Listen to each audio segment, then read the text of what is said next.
Happy Halloween, everyone. Welcome to Comics and Crypto, your source for everything collectible. What up, Kevin? Yo, buddy. How you doing, Sean? Doing good, man. Those glasses are a little too small. Were those shredder glasses? Yeah, they are shredder glasses. Oh, that's amazing.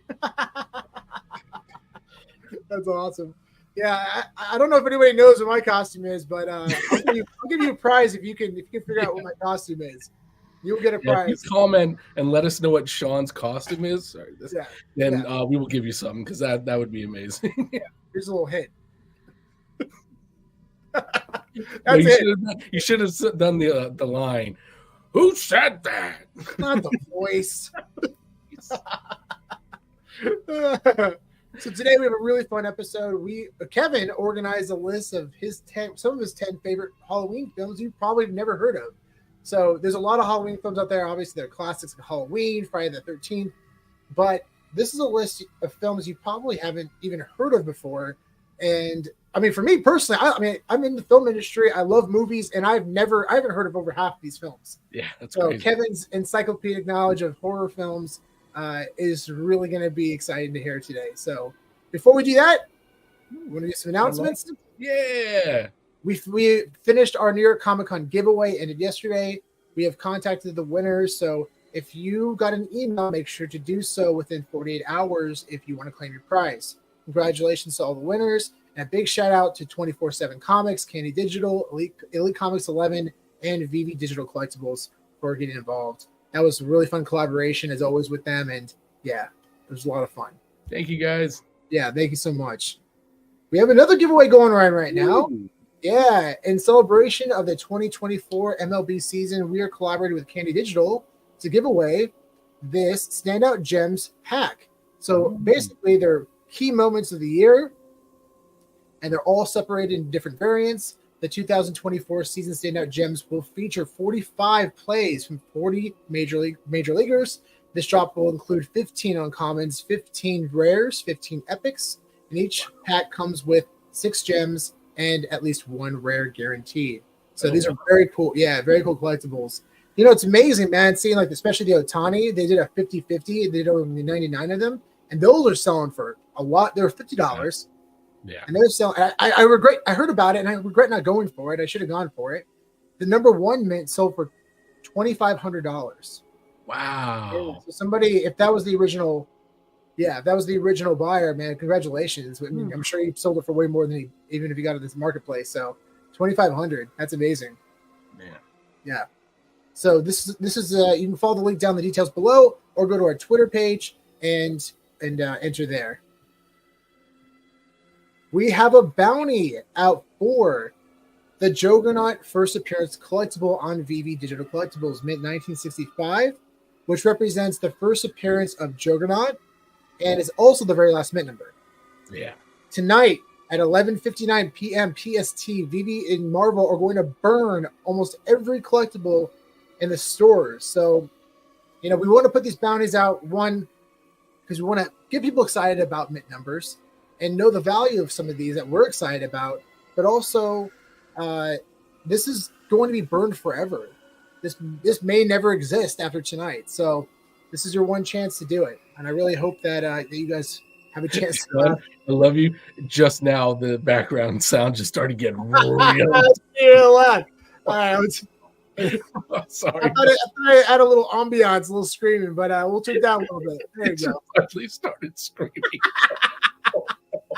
There is no consistency in the soundtrack. There we go. That's better. There you go. It's currently available in the store right now. And even then, at the end of the day, it's worth going for, in my opinion, not financial advice, especially considering there's less than 1,000 minted. Yeah. Last time I checked. So this is going to be a scarce collectible for sure. And I think it's hovering above retail right now. So it's worth at least going for it if you want one. Yeah. And then also, of course, Fantastic 448 for the same reasons. This comic in the store is going to be burned tonight. And this is the one chance that 1966 is going to be available. And I really, really hope that someone out there gets it, because that would be a tragedy if this thing gets burned forever. Yeah. Literally forever. Gone forever. Forever. Yeah, this is it. So we want to give people an opportunity to go after it. And really, at the end of the day, it's not a bad. It's one of the most significant keys of the Silver Age for Marvel by far. So stacking this one is not a bad idea by any means. So yeah, I hope someone lands it. If not, we actually have seen people have commented they've gone for this comic and gone for the mint number, and they've gotten some secret rares. So cool. yeah, super cool. Yeah, the 4 for that's around $250 right now. So yeah, very cool comic. This is one of our favorite comics. The first appearance of Galactus and Silver Surfer. So definitely go after it if you're interested in going for the bounty. Yeah. Before we dive into our list, we want to highlight a couple of collectible showcases that we've been tweeting out over the past couple of days in celebration of Halloween. And this is a Hocus Pocus screener. Yeah. At its absolute peak, there were about 10,000 video shops. I think that was around 1991, 92. And we've done a lot of research figuring out how many of these could potentially be out there. And these were sent directly to the retail shops by distributors to help them get an idea of the film and how successful it was and whether or not how many copies they should get for their store. So this is a really, really cool copy. In the last 3 years, they've only seen 4 copies sealed. So it's probably very scary. It's one of our favorite Halloween family films of all time. Just watched it again yesterday. I love that on the back it's all just about Bette Midler. Look at the back. Yeah, that's bad. She's doing what she does best. Other films. $36 million comedy hit. This film did not do. Yeah, it's back. This film didn't do very well in the theater. No, it did not. It made, I think, double the budget, maybe broke even. I'm not really sure what the marketing budget was back then, but didn't do very well. However, when it came out in VHS, it crushed. It absolutely crushed. It's become a staple now. I mean, you start to see it during Halloween. The Sanderson sisters are very, very present during the Halloween season at Disneyland, which speaks volumes about their characters. Cool. Yeah, they made a sequel. Nah, but the first, I'm scared to. I don't want to watch it. Honestly. I don't want to watch it either. Yeah, I don't want to watch it. Yeah. No offense, Disney. The trailer was rough to watch. Yeah, we're seeing one of the Sanderson sisters flying around on a Roomba. I'm like, okay, all right, come on. I think I'm out. Here. It's really fun. Quick story. I actually mentioned this in probably previous episodes, but I had a chance to go to Salem, and I actually went to the house where they filmed Hocus Pocus. Where the family lived. And I saw this old lady sitting on the porch, and I went up to her and said, I'm a huge fan of Hocus Pocus. Is this your house? And she said, come sit next to me. Like, this is so cool. I was nerding out so hard. So I go and I sit next to her, and she was telling me this amazing story of production and how it went, how the producers just came and knocked on their door and asked if they could film there. And they involved all the family members, like the kids especially, to be extras in the film. So all the kids running around during Halloween night, those probably are a lot of the family members and friends. So they really, really brought the town together to film this. It's a very special moment. They didn't film inside the house. It was just exteriors only. Gotcha. So it was definitely in sound studios. They filmed interior, but the exterior was filmed there. And it was so funny. She was telling me that the cat. She said, I remember the black cat running around, and this guy was just click, click, click, click, click, click, click, click, click. And it's because that's what they do for the cats for commands. Mm-hmm. Yeah, it was really cool. And what's really, really neat too is that the family inside the movie, there's a scene where the dad and the son are walking up the stairs, and you see a painting of the house. That was an original painting that was made for the movie. After the production ended a year later, the producer came back because he became good friends with the family, and he brought back the painting for the family and gave it to them as a gift. How cool is that? That's awesome. Yeah, it was so cool. Yeah. So, anyways, we actually had a chance to add this to our collection recently, and it's a very sentimental film, and so very cool piece for sure. Army of Darkness, another screener, very similar to what we just saw. This is a screening tape sent directly to the retail shops by distributors. Kevin, you have way more knowledge of Army of Darkness than I do. This is one of the most classic horror comedies of all time, a sequel to The Evil Dead 2. Kevin, take it away. What are your thoughts on that? I mean, it's a great film. It's definitely a lot more on the horror comedy side than like even the previous like Evil Dead movies, but it's got a great balance. It was for its time, it was considered pretty big budget for a a horror movie. Yeah. But yeah, it was a tough shoot for them to get it made, but they Dino De Laurentiis, who was a crazy producer at the time who did a lot of horror movies, he was just like, yeah, go do what you want. And Sammy's like, cool, I want to do a movie set in medieval times. I want to do medieval times, but with ghouls and goblins and witches. It's great, man. I'm sure that was music. Like Ray Harryhausen. It's got like classic things in it. It's also just kind of got some of the more surreal like moments when Bruce is like fighting versions of himself. I don't want to give too much away if you haven't seen it, but yeah, it's a fantastic movie with a lot of quotable lines. Shop smart. Shop as smart. You got that. Well, hello, Mr. Fancy Pants. Oh, it's so fun. And if anyone out there you don't know, the director of this film is Sam Raimi, who directed Spider-Man. Yeah. Probably one of the next to Superman. Spider-Man is probably the first big successful superhero blockbuster film. Yeah. And also Batman and from '89. Oh, sure. Yeah, of course. Batman. Yeah. Batman, Superman, and then Spider-Man. That kickstarted probably everything, though. Spider-Man, I mean, especially for visual effects. Yeah. So very cool to see Sam Raimi. We wouldn't have the MCU. We wouldn't have anything we had today if Sam Raimi hadn't nailed that first Spider-Man. He kicked off the new superhero genre. Obviously fantastic filmmaker. Oh, love it. Love those first two Spider-Man films. Yeah, 100%. And of course, The Thing. Ooh, yeah. A film that was actually introduced to me recently, in like 5 years ago. Nice. Big shout out to my buddy David Castro for introducing this movie to me. He said, Sean, we're actually on a film set, and we came back to our Airbnb. He said, we're gonna watch The Thing tonight. We're gonna get a bottle of J&B, and we're gonna watch because Kurt Russell drinks J&B in the movie. And it was the coolest experience sitting in a room full of filmmakers breaking down the movie and how complicated it was, the outdoor lighting, the practical effects.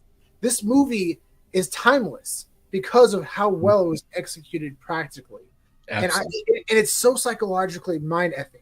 It is so good. And the ending, I don't want to give it away. If you haven't seen it, must see. This is 100% a must see. Kevin, you have a great story about the practical lead effects on this. Yeah, the lead effects artist, Rick Baker, man, he worked tirelessly on this movie. And it was just him and a small team. Like, it was very few people who worked on this thing. And the effects he made for this are, to this day, some of the best ever put on film. But he literally, at the end of this shoot, had to go into the hospital from exhaustion and just how much work he put into it. It, like, taxed him that much. But when you see the movie, you understand why. The effects are just unreal. Like, this movie and Day of the Dead are the movies that I give to anybody when I want to make a project and say, this is the level I expect for special effects. Yeah. These are where it's at. This is that level you need to rise to. Love that. They are just fantastic. Yeah, that's so awesome, Kev. And just so everyone out there knows, this is a laser disc. It's actually a second print. And these are still incredibly rare. This came out in 1980. This laser print came out in 1985. The movie came out in 1982. The first print, a laser disc, was also 1982, along with the VHS tape. Now, the only difference between this and the 1982 first print is the barcode right here on the back. That's it. That's literally the only difference. Wow. The only difference between a first print and a second print, which are both incredibly hard to find, especially sealed or in great condition, is the barcode. If there's no barcode, it's a first print. If it's a barcode and it has the rainbow MCA on the front, it is a first print. Oh, wow. Yeah, so in terms of aesthetics and visuals, it's exactly the same. The only difference, again, is just that barcode. Yeah. Which is pretty cool. Which makes sense. I mean, it's a great cover. I love that poster for The Thing. Yeah. With the face and it. Like, oh, it's so cool, man. At New York San Diego Comic-Con last year, they had The Thing. Remember The Thing face? Yeah. That was really cool. Yeah. All right. Let's get into it. Oh, The Thing we're here for. The favorite horror films you probably don't know. Yes. Or maybe you've never even heard of. Yeah. I'm sure some of these movies you have not heard of. I'm excited to run through the list. And there is no particular order here. We're not ranking them. Yeah. In fact, I think we went by a year that it came out. So it's starting at the earliest, going to the most recent. We just did that for just the sake of having an order. But yeah, none of these are in order of like our least favorite to top favorite. These are all incredible. We love them equally. So yeah. 100%. All right. First movie. Oh, yes. Well, we're starting with Possession 1981. This movie is crazy. This is a movie I saw, man, I had to be when I was in high school. A friend told me about this. He was like, have you seen Possession? Because we were talking about horror films. I was like, no. He goes, trust me, it's got like Sam Neill. It's really good. And I'm into like Italian giallo films. So I took a look at this one and I was like, oh my God. This one's one of those ones that kind of hits you hard. The film follows the unraveling marriage of Mark and Anna, whose relationship deteriorates after Anna's infidelity. As Mark becomes increasingly obsessive, he discovers Anna's mental state is unraveling, and with it, the presence of a dark, otherworldly force. A surreal psychological horror film, Possession explores themes of identity, obsession, and the grotesque disillusion of love, blending body horror with tense drama to create a deeply unsettling narrative. It really does. It's crazy because it's one of those films where yes, there's horror elements. There's a lot of like kind of crazy stuff that you're like, wow, but there's an intense drama right in the middle with it. And Sam Neill's performance, including Isabella, she's phenomenal in this movie. Wow. It's haunting. It's a haunting movie, man. Yeah. Now, this is one of those early Italian ones I was like, oh, you have to check this out. And if anyone out there doesn't know who Sam Neill is, Sam Neill was the actor in Jurassic Park. Yeah. Jurassic Park, he plays the titular character. Archaeologist. He's been in a lot of movies, a lot of great movies. Another movie he did is In the Mouth of Madness. Fantastic movie. Another horror film. Should have put that in here too. But that one's more well known. It's a pretty good one. But yeah, Possession, man. Oh, so good. Visually too. Very, very cool film. The lighting, lots of blues, pastels. Like, oh, it's such a beautiful film. That's awesome. Dan, we should have like played trailers almost at the beginning. I almost wish we had. Yeah. And good point. And right now you can watch. Well, I also worried about copyright. I think it probably kicked out. Yeah. But regardless, you can find this on Amazon right now if you have a premium account, or you can get on Apple TV for $5. Yeah, definitely worth to watch. Next up is Tenebrae from 1982. This is a cool little film. The film centers on an American mystery novelist, Peter Neal, who travels to Rome to promote his latest book, only to find himself entangled in a series of brutal murders inspired by his own work. As the bodies pile up, Neal and the police try to unravel the killer's identity. Directed by Dario Argento, this Italian giallo thriller combines suspense with graphic violence, exploring themes of obsession, voyeurism, and the thin line between art and reality. This is a fantastic, like Dario Argento, he also did a movie called Suspiria. Suspiria. A lot of people know that horror film, one of his best. But this movie, I think, ties it for me with Suspiria. There's something about the whodunit sort of aspect of it. You know, this book writer who writes these books about how people die, and then all of a sudden people start dying in the ways that they're written in the book. And like, is he involved? Does he know who's involved?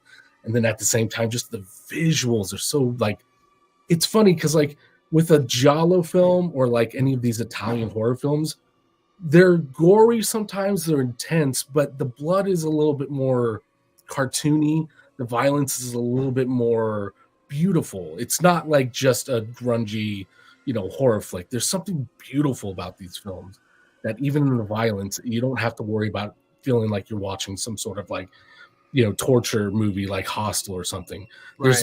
There's beauty even in the violence that I like about Italian horror films. And I think that's very unique. And Tenebrae is a classic one at that. I love that you mentioned the importance of character, because I think that's the problem with a lot of horror films over the past 20 years is that they focus entirely on the gore. Yeah. Specifically Saw.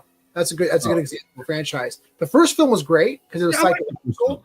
Yeah. But then it turned into just about the brutal murders and less about character. Yeah. That's why I hate the Hostel films. I don't like them. Eli Roth. I know people who do, but I just personally that's not why. I don't watch a horror movie hoping to watch violence. Yeah. The violence and everything is just an enhancement of what your tension is. Right. You should always have good tension. You should always have good characters. And the violence is just the thing that sort of is the release of the tension or the thing that brings about the tension. And that's really all it should be. It shouldn't be just like, isn't it cool that this person got their head chopped off? It's like, it shouldn't be cool unless it's like a horror comedy, unless it's meant for a joke. Like, it's supposed to be something you're supposed to go, oh my God. Like, you should have visceral reactions to that. And that's what I like about Giallos is you can have that visceral reaction while not having always the most realistic gore in the movies. You can still have that visceral reaction of going, or when you see someone's arm get sliced and you're like, that's not good. And Italian horror filmmakers know how to do that very well. Yeah. And if you're into that kind of stuff, all power to you. No disrespect. It's just not our company. We're very Yeah, this sounds very exciting. I'm really excited to watch this movie, and I love the cover too. It feels like a crime horror comic, like original. Look those up. Type in crime horror comic books from the 50s. Oh my gosh, they are brutal. A lot of them are banned. Yeah, a lot of them are banned. It's crazy. But no, it's a good one. If you're interested in watching this movie, you can do so on YouTube, Primetime subscription, AMC Plus subscription, or you can watch it on Tubi for free. Or apparently Plex. I've never heard of Plex, but there you go. I don't either. Yeah. Did you start off before we dive into this movie? Did you for the Creep Show collectibles today? I didn't. I forgot. Me too. But they look great. We dived a little bit into it yesterday. They look cool. Yeah. Thank you for reminding me. I forgot about that. Yeah. Creep Show. I love this movie so much. This is one of those ones I saw when I was a kid, and it blew me away. So Creep Show is a horror anthology film directed by George A. Romero and written by Stephen King, presenting 5 darkly comedic, spine-chilling tales inspired by classic horror comics. Each story explores macabre themes, from vengeful corpses to monstrous creatures to deadly plants and supernatural curses. Bound by an overarching comic book aesthetic, Creepshow revels in its campy, nostalgic tribute to pulp horror, blending gore and humor with moral comeuppance for its characters' sins. It is a wild ride of a movie. It's very over the top a little bit, kind of supposed to be. Like, it's supposed to look like a comic book sometimes. So, like, the lighting, the background will suddenly go blue and the lighting will be red on their faces. They're like, like that and stuff. But it's so good. There's even a great segment with what's his name? Oh no, why am I forgetting his name? Ted Danson. Oh, no way. Ted Danson and Leslie Nielsen, who they have their own segment in this, and it's fantastic. I love it. Oh my gosh, that's incredible. Even Stephen King is in this movie. I was going to ask. Okay, so I think I've seen that segment, that clip of Stephen King. Yeah. He's being infected or something. Yeah. Right? He's overcoming with the plant, and he's starting the thing. Yeah. So it also has that kind of B film horror comedy, right? Yeah, so it's supposed to be a little cheesy, like you mentioned, over the top. Mm-hmm. Yeah. So it's okay if it just so going with expectations, it's supposed to be a little silly. Yeah, exactly. Yeah, it's supposed to be a little silly, kind of like 1950s pulp horror novels and stuff like that. But that's the character I like about it. It's just so much fun. And again, Tom Savini, who did the special makeup effects, knocked it out of the park. Again, fantastic. I love Tom Savini. He's literally one of my idols. I wrote a letter to him when I was a kid about like wanting to learn like special makeup effects. So I love this movie. It's fantastic. And Tom Savini, what's his company? His company is I think it's just Tom Savini. He right now he just does mostly teaching people. He has a school, Tom Savini Next School, where you can learn all this stuff. And I always wanted to go there. Didn't Tom Savini and his team do all Quentin Tarantino's practical effects? No, that would be K&B Effects. That's what I'm thinking. Okay, that's what I'm thinking of. And Greg Nicotero worked with Tom Savini on a lot of these projects. They started together on Day of the Dead. So, but Tom Savini wasn't from Dusk Till Dawn, right? Yeah, he's actually a character in From Dusk Till Dawn. He's the one who has the gun, Yeah, the gun groin. the rocket. Right. Yeah, that's Tom Savini. If you've ever seen From Dusk Till Dawn, another great movie, by the way. That's awesome. Well, yeah, definitely go get those collectibles on VV Digital Collectibles if you haven't done so today.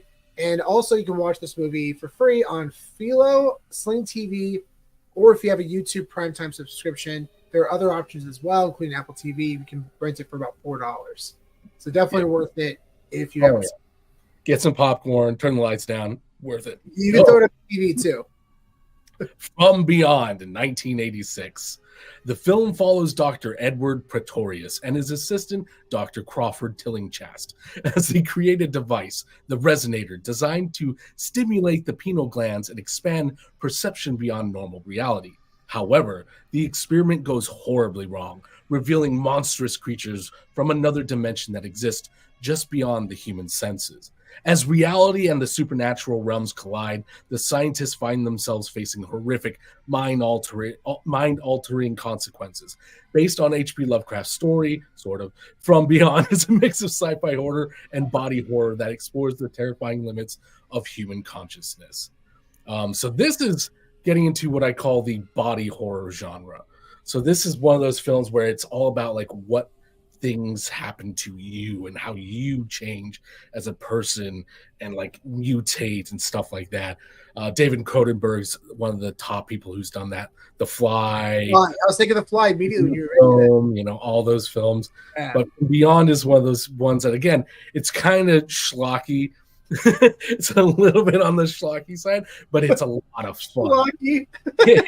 Well, it's from the same people who made Reanimator. Oh, right. I've heard of it. I've never seen it. The Reanimator is so good. Oh, man. And no, this is another one of those ones. It's a fun watch, but it also kind of grosses you out at one point. You're just like, oh my God. What is that? Yeah, it's a fun movie. A lot of classic horror stars are in this one. Like I said, it's based off of H.P. Lovecraft's story in that it just has kind of the same-ish premise. That's really it.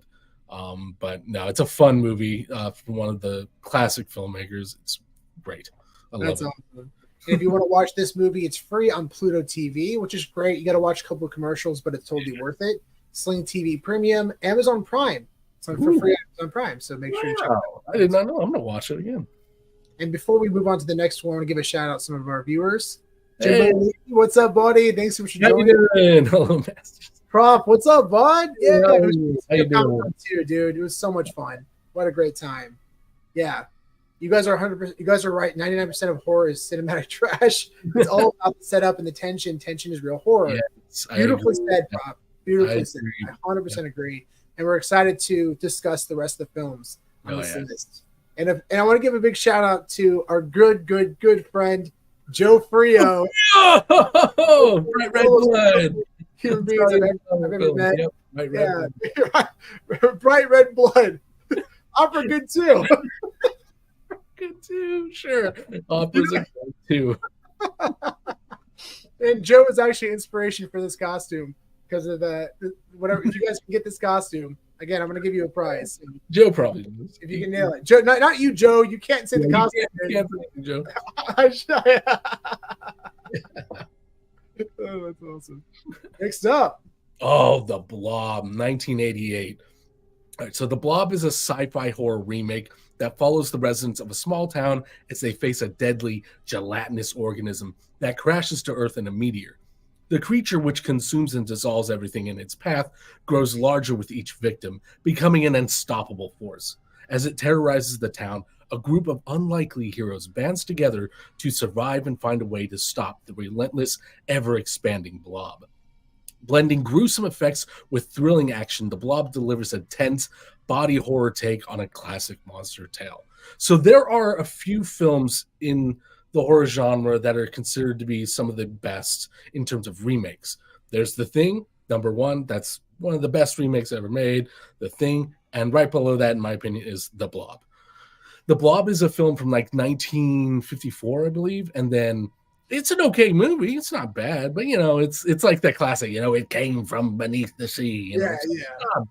this does such a good job with adding characters and moments that like really take you like for surprise. Even as like a horror fan, I'm always like, oh, I can see what's going on, what's going to happen. There are times where characters die that I was like, I did not expect that. I didn't expect how they would die. I didn't expect when they would die. I was like, wow. And again, good characters, good tension, builds up to like really good like makeup effects again. I think this is once again Rick Baker. And yeah, it's such a good movie and also horror film. Wow. And that's what I like about it. And the poster speaks for itself. It's very simple, but man, that makeup looks in VFX effects incredible. There are moments where you're like, oh, it's terrifying. Oh, man, that's so good. That's so good. Really worth it. The answer to your costume and yay, Blob. It was shot near him in Phoenixville, Pennsylvania. Very cool. Oh, that's awesome. Oh, didn't know that. I wonder. Hey Joe, I'm wondering if they have. Do they have any tour guides or tourist attractions in Phoenixville, Arizona, Pennsylvania? That would be hilarious. Phoenixville, Arizona. Phoenixville, Pennsylvania. I'm curious. I'm very curious if it's like a tourist attraction out there because of this movie. And what's up, Omar? Thanks for joining us. Hey, Omar. Thank you for joining. That's awesome. Next up, Society. Oh, Society, 1989. Okay, we'll get into this one. The film follows wealthy teenager Bill Whitney, and who feels increasingly alienated from his affluent family and social circle. As he uncovers disturbing secrets, Bill begins to suspect his family belongs to a grotesque elite society engaged in bizarre rituals and horrifying transformations. What he discovers is a shocking conspiracy of privilege, exploitation, and body horror. Blending dark satire with surreal, visceral horror, Society explores themes of class division and the monstrous nature lurking beneath the polished veneer of high society. And boy, that is just the tip of the iceberg on this movie. Holy crap. Society is classic in terms of like horror fans who know this one. This is the movie you show to your fans to your friends to see who throws up first. Not even joking. This movie goes hard with the body horror and just grotesque nature of things. I mean, it's clear, obviously, the filmmakers really had a lot to say about rich people, the poor people class, and all that. And it's a little, again, heightened. It's a little bit like over the top. But man, the effects in this one are just like, oh, crazy. I don't want to give away too much. Like, this is one of those ones. Sit down with your friends, get ready, and watch Society. And, maybe have a trash can or bucket next to you. Yeah, trash can bucket. Don't be eating while watching this one. I not highly recommend that. There's a scene, especially at the end, which is just like, oh my god, everything. They go all the way with everything. So yeah. All right. If there was a dare where you had to sit in a room and watch this movie 10 times, this or the Human Centipede, which one would you pick? What do you mean in terms of like being able to get through it better? Yeah. Human Centipede. Oh yeah. Wow. That's that bad. Oh, yeah, Human Centipede is nothing compared to Society. Oh, dude. Oh my gosh. You watch Human Centipede and you're affected, don't watch Society. Don't watch it. And Joe, regarding our previous question about the Blob, if in Phoenixville, Pennsylvania, where they filmed the movie, we asked if there's a tourist attraction there. And Joe said probably, but I have to look into it. The old time movie theater is still there. It's a tourist trap. Nice. Oh, that's great. Darn, got a job to go treating with my niece. Go trick or treating with my niece. This is awesome, though. I have to watch this movie. Joe. Thanks for joining, buddy. We love you. Have a great Halloween, bud. I didn't say also. Oh yeah, where's this? If you're interested in watch it, if you're interested in watching this movie,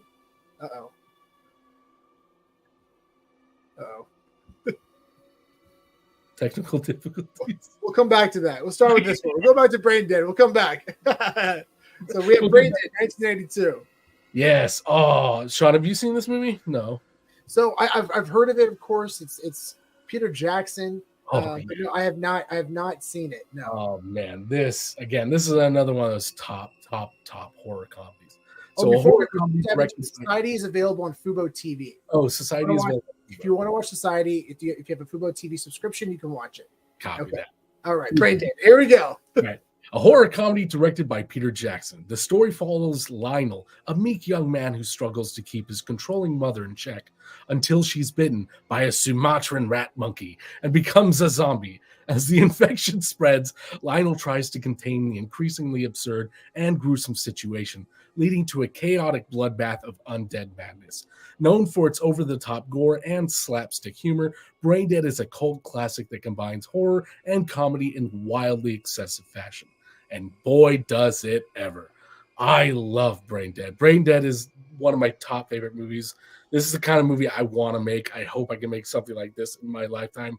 It is funny, hilarious, but also just so gory. And the end of this movie probably has the most amount of blood and gore I've ever seen in a movie. But again, all hilarious and over the top and ridiculous. There's a cemetery sequence where a priest fights zombies, but like ninjas, but like in ninja style. He's like kicking them and like performing martial arts. It's so good. Oh yeah, Brain Dead is a classic horror film.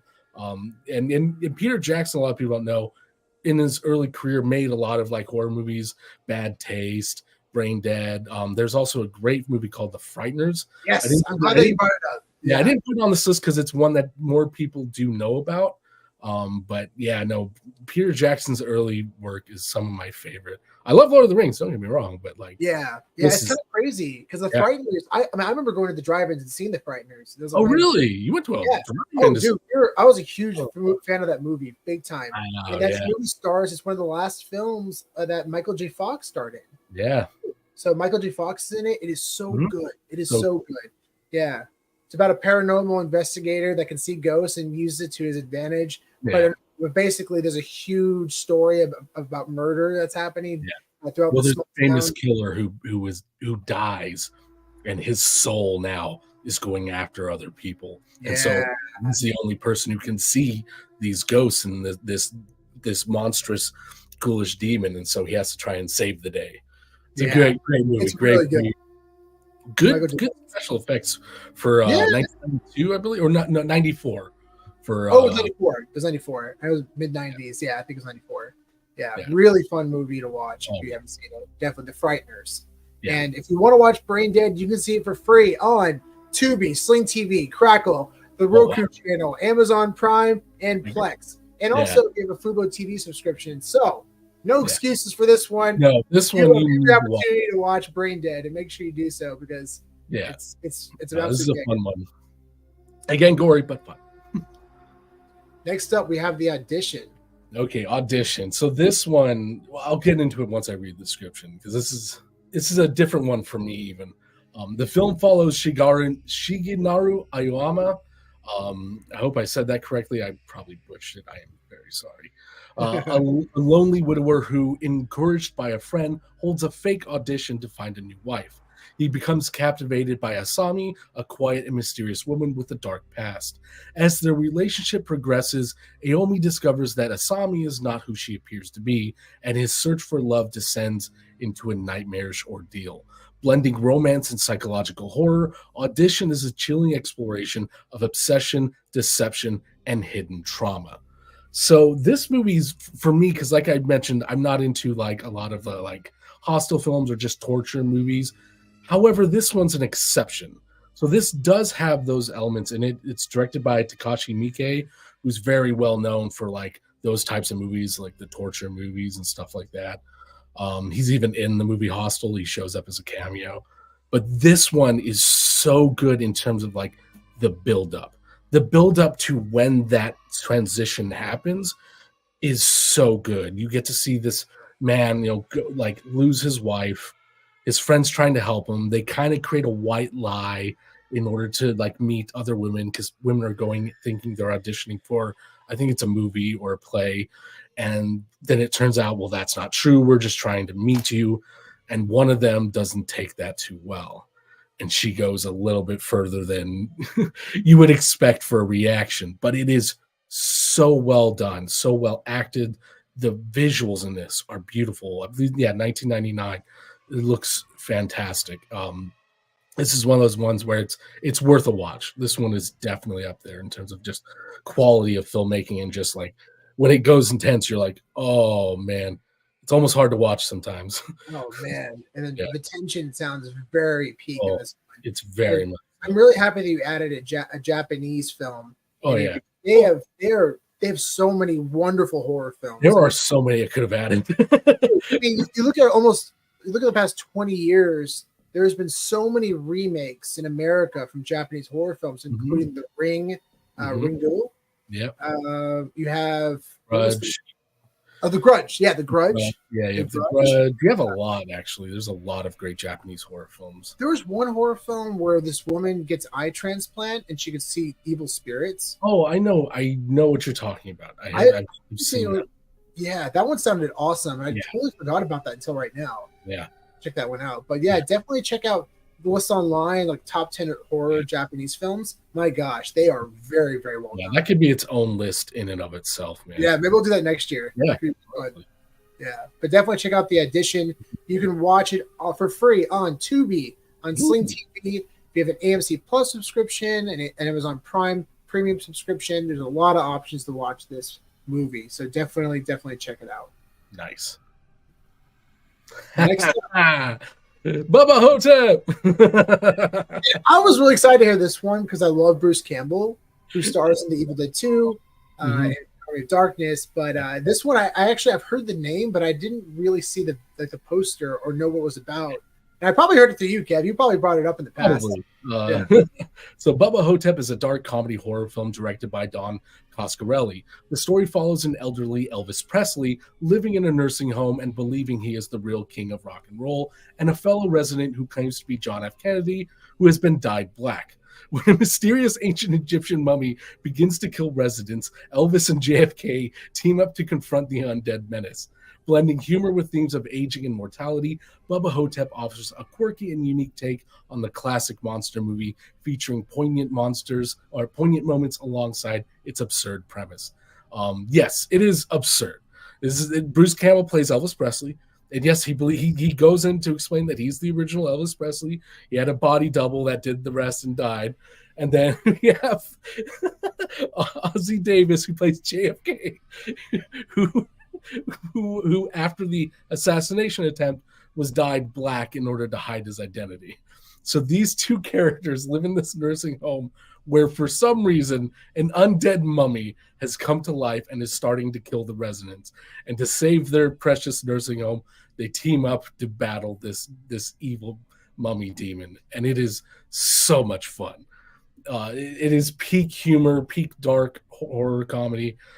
Bruce Campbell knocks out of the park. He's literally got like a cane or one of those walkers throughout the movie. So it's not like he's just like walking around like normal. He's got like a walker. JFK's in a wheelchair. So, which adds Does he use it as a weapon at any point? His walker? Oh, yes. Oh, yes. That's so He good. does indeed. Bubba Hotep is a blast. I literally saw this on like a shelf in the video store right around the time it came out, and I was like, what is this? And I just rented it thinking, it's probably going to be a trashy horror movie, whatever. But I had a blast. This is a fun movie. This is a fun one to watch with your friends. Just put on, drink some beers, have fun. It's really good. That's awesome. That's amazing. Yeah. And then you can watch this on. Ooh. You can watch it for free on Tubi, Pluto TV, the Roku channel, and Amazon Prime. So again, so many options to watch this one for free. So definitely check it out tonight. Yeah. Why not? Yeah, honestly, put it on tonight. Yeah, perfect timing. How would you say this ranks compared to like the Army of Darkness in terms of horror comedy? Where does it rank? I mean, it's very different. Compared, I'm sorry, not the right term.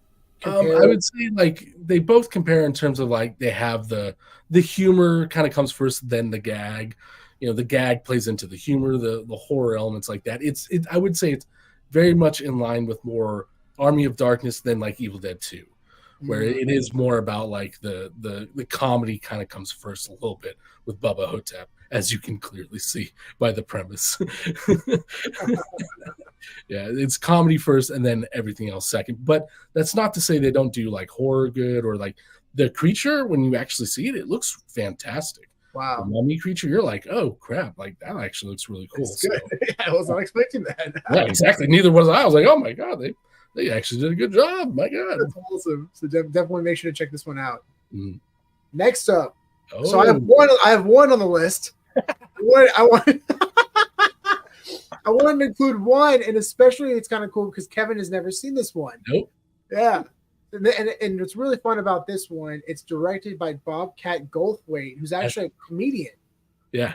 Comedy actor. He was in Police Academy films. I think starting with Police Academy 2. You know, he's a guy. It's the voice, man. Yeah, he has that really deep, raspy voice, and he's also in Scrooged with Bill Murray. Yeah, he's the one who gets fired and he has to come back, and he comes back with a gun and holds people hostage.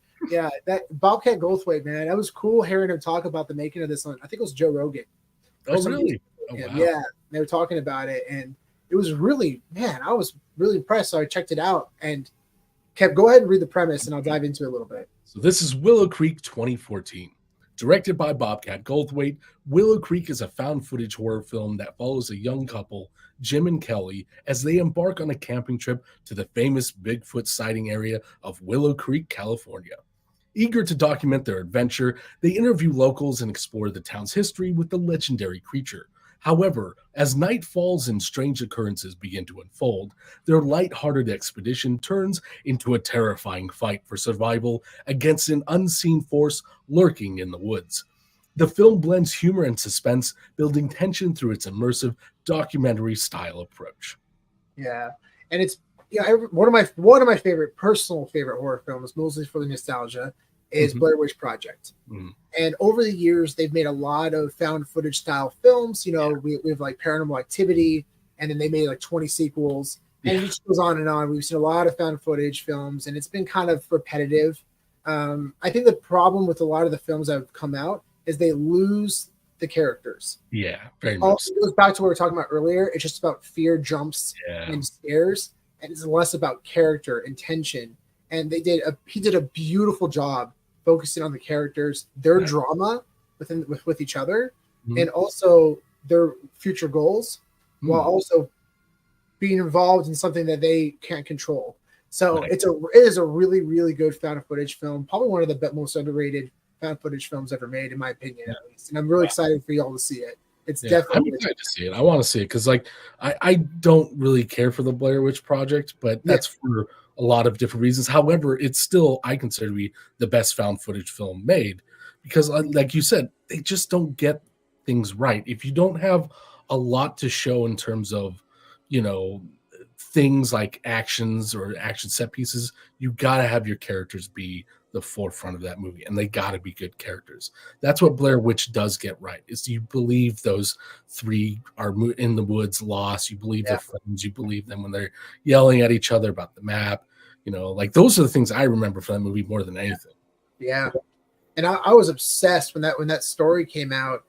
People didn't know if it was real or not. It was truly the first of its kind. That's crazy. I had no idea. And they did such a good job presenting the backstory and the folklore of the Blair Witch on their website that I was just obsessed. And they had so many good behind the scenes stories and just explaining what they're about to get into. So going into the film, I actually had a lot of backstory of the Blair Witch and understanding of the evil that lurked in those woods. So going into it, it was a lot more dramatic for me because of that, because of my obsession. Yeah. It was brilliant marketing on their part. Yeah, it's good marketing. Yeah, and that's what made it so shocked at work, because I'd be like, because my first thought when I saw that was, well, clearly it's not real. It's in a movie theater. We're watching it. It's not like that would be in a fucking like locked case folder somewhere in a police station, not on your screen in front of you. Yeah.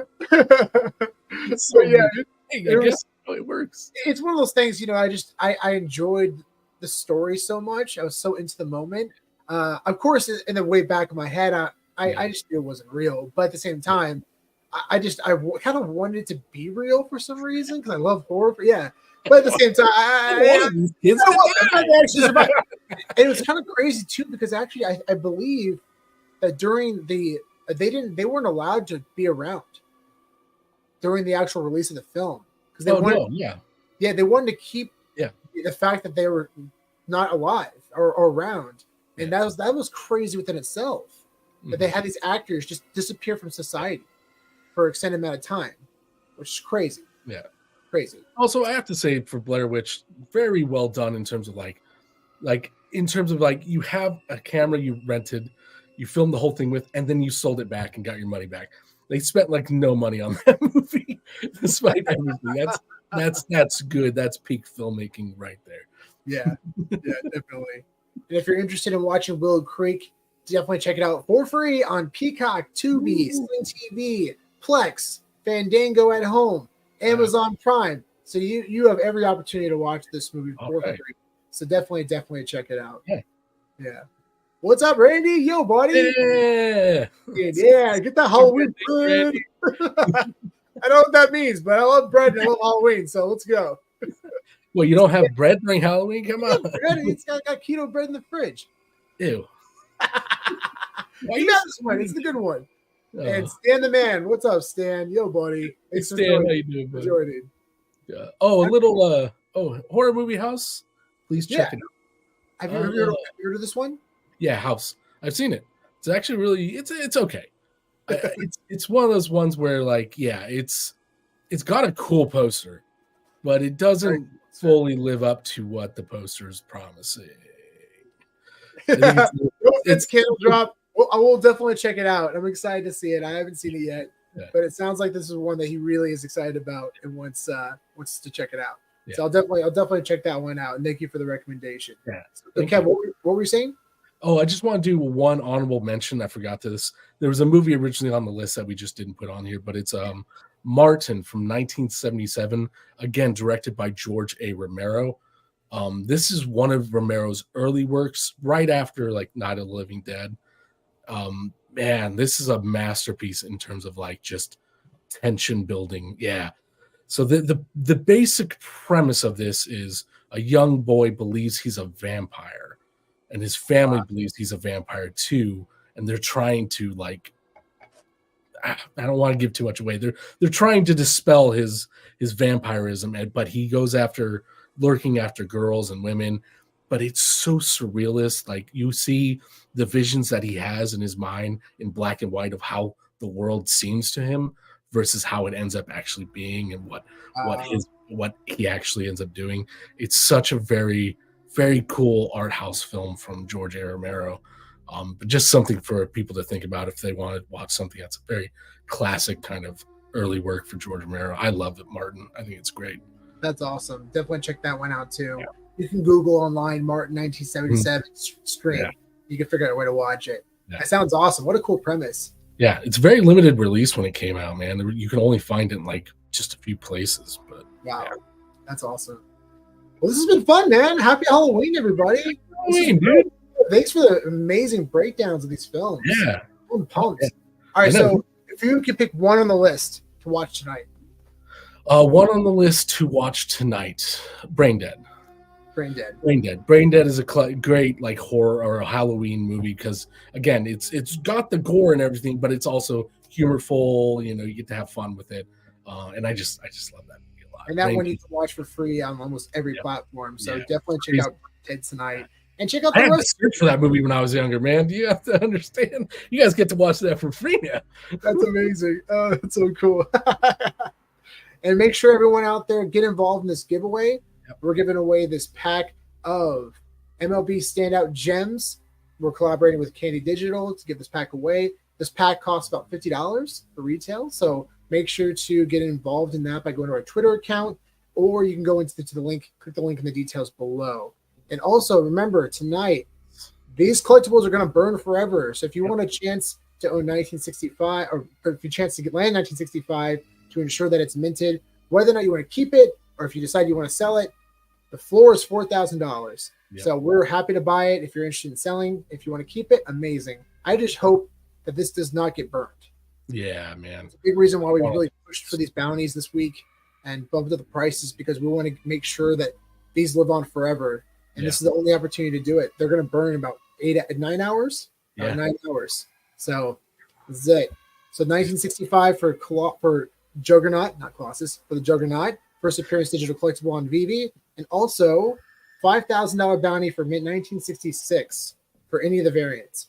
So this will be a $5,000 bounty if you land it. If you want to sell it to us, amazing. Just know the floor is $5,000. Mm-hmm. So we hope somebody lands it and it's not burned forever. So fingers crossed. Sad to see them go if it does. Yeah, it's truly unfortunate. Yeah.